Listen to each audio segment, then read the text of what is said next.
வணக்கம் நண்பர்களே. மல்டி கீரை குழம்பு எப்படி செய்கிறதுன்னு பார்க்கலாம் வாங்க. முதல்ல அதுக்கு என்னென்ன பொருள்கள் வேணும் அப்படின்னு பார்த்துக்கலாம். இதில் சொல்கிற கீரைகளை எல்லாம் முதல்லையே ஒரு 2-3 டைம் நல்லா தண்ணியில் போட்டு அலசி கழுவி எடுத்துக்கணும். அதுக்கப்புறம் தான் அதை கட் பண்ணணும்.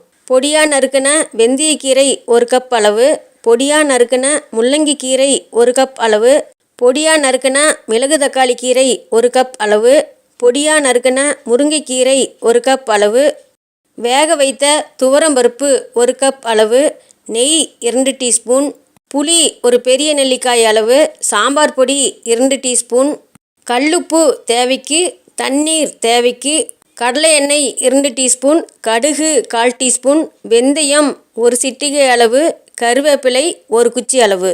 வாங்க இப்போ அந்த மல்டி கீரை குழம்பு எப்படி செய்கிறதுன்னு பார்க்கலாம். முதல்ல அதுக்கு நான் முன்ன சொன்ன மாதிரியே எல்லா கீரைகளையும் தயாராக எடுத்து வச்சுக்கணும். அதுக்கப்புறம் புளியை தண்ணி ஊற்றி ஒரு தடவை கழுவிட்டு அல்லது இன்னொரு தடவை கூட தண்ணி ஊற்றி கழுவிட்டு அதுக்கப்புறம் அதில் நல்ல தண்ணி ஊற்றி ஊற வச்சுக்கணும். புளி நல்லா ஊறினதுக்கப்புறம் அதை கரைச்சி வடிகட்டி எடுத்து தயாராக வச்சுக்கணும்.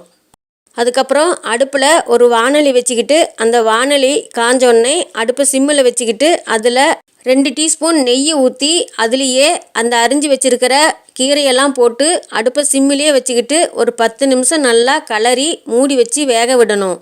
அதுக்கப்புறம் அதில் கரைச்சி வச்சுருக்கிற அந்த புளி தண்ணி, சாம்பார் பொடி, உப்பு, கொஞ்சமாக தேவையான அளவுக்கு தண்ணி ஊற்றி மறுபடியும் அடுப்பு சிம்மிலேயே வச்சு மறுபடியும் வேக விடணும். கீரை ஓரளவுக்கு வெந்த பிறகு அதுலேயே நம்ம ஏற்கனவே வேக வச்சு எடுத்து வச்சுருக்கிற அந்த துவரம்பருப்பையும் போட்டு நல்லா கலந்து விட்டுட்டு மறுபடியும் ஒரு 5 நிமிஷம் அப்படியே வேக விடணும். அதுக்கப்புறம் இன்னொரு அடுப்பில் இன்னொரு வாணலி வச்சு அது காஞ்ச உடனே அடுப்பை சிம்மில் வச்சுக்கிட்டு அதில் 2 டீஸ்பூன் கடலெண்ணெய் ஊற்றி அது காஞ்ச உடனே அதுலேயே கடுகு வெந்தயத்தை போட்டு அதுவும் பொரிஞ்ச உடனே கடைசியாக கருவேப்பிலையை போட்டு கருவேப்பிலையும் பொரிஞ்சு வந்தோடனே அதை அப்படியே சூட்டோடு எடுத்து இன்னொரு அடுப்பில் இருக்கிற அந்த கீரை குழம்புல ஊற்றிக்கணும். அதுக்கப்புறம் எல்லாத்தையும் நல்லா கலந்து விட்டுட்டு ஒரு 2 நிமிஷம் மட்டும் அடுப்பில் வச்சுட்டு அதுக்கப்புறம் உடனே இறக்கி அதை வேற ஒரு பாத்திரத்தில் மாற்றிக்கணும். இந்த மல்டி கீரை குழம்பு அவ்வளோ சுவையாக இருக்கும். இந்த கீரை குழம்ப சூடான சாதத்தில் நெய் போட்டு சாப்பிட்டா இன்னும் சுவையாக இருக்கும். அப்படி நெய் இல்லைன்னா நெய் ஊற்றாமையும் கூட இந்த குழம்பு சுவையாக இருக்கும்.